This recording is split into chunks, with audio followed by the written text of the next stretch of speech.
fahoana feno tsikitsiky falifaly ve dia sotra ihany koa no faharetanareo satria mariky ny fitiavana izany, mariky ny fifampatokisana, mariky ny fiaraha-miasa satria ny tombontsoa dia iombonana ary zany indrindra no natonantsika ny fidy iza moa lay favori satria ny antoko avana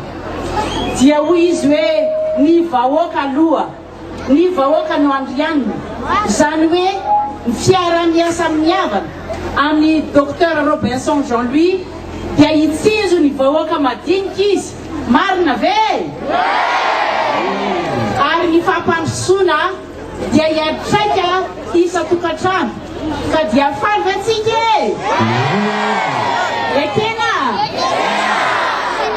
fanirina sy fikatsarana nytsika olombelona fa izany zavatra zany dia tsy maintsika tohanana vavaka satria ny vavaka dia ny vavaka ny marina dia mahery indrindra ka ny vavaha ka aza mitsahatra ary izany dia hoentsika mpifaliana ary mifaly amin'ny fanantenantsika rehetra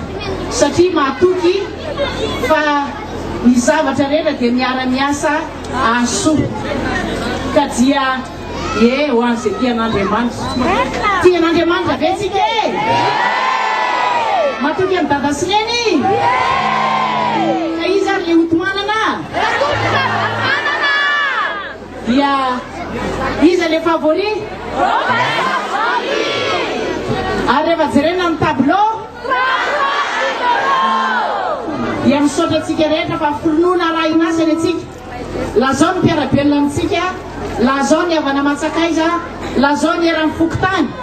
fa mahatoky ny lalana tsara izay ny docteur Jean-Louis atsika ka tonga mifidy daholo tsika ho amin'ny taranaka faramandimby, marina ve ka dia faly amin'ny fanantenantsika aza matahotra saotra fa momba antsika Andriamanitra